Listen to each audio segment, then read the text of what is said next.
face was as impassive as it had been when he had assumed the duty nearly 2 standard hours earlier. His heartbeat remained unchanged, as was absolutely necessary. The chair in which he sat monitored the vital signs of the operator, and his departure from that chair until relieved would trigger alarms in 5 separate locales.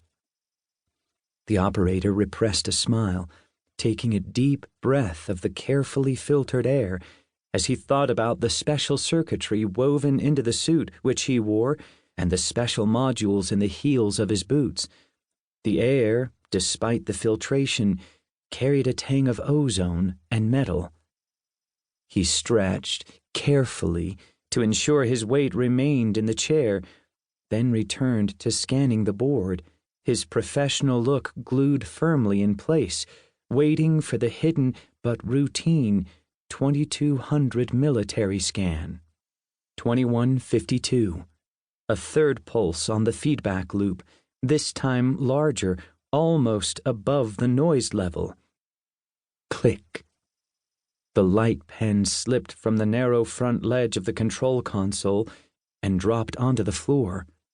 Bending forward and carefully leaving his body weight on the seat, the operator reached for the instrument. He paused to touch the back of his right boot heel, detaching the bottom section in a single motion and slipping it into the prepared pocket on the inside of the jumpsuit's right trouser hem. The special conducting male and female couplers slipped together soundlessly. The operator sat up, stylus in hand, and scanned the board quickly to assure himself that he had missed nothing. 2154. A fourth pulse on the feedback loop, this time edging barely above the normal noise range. The operator rested his left hand on his knee, letting his breath out slowly as he invoked his internal system function control disciplines.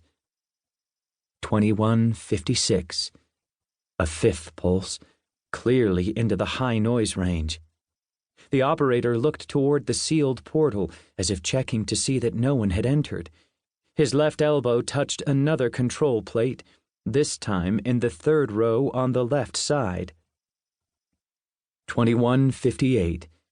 A sixth pulse, high, but now masked by a higher energy noise level since the automatic signal dampeners had been disengaged. 2200. A seventh pulse, fractionally above the highest of the damped noise levels. The operator continued to breathe normally, now concentrating more upon maintaining normal bodily function signals than upon the board before him, as he waited for the double pulse on the output monitor line that signified a full data pull by the HAL-DEFNet monitors. 2202. The feedback loop pulse was clearly reaching above the noise level. The operator spent exactly the same amount of time checking the readout as he had for each previous scan. 2203.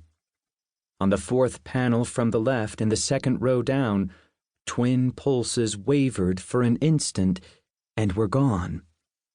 The operator took a deep breath, then shook his head as if disoriented and dropped it between his knees, out of sight of the direct visual monitors.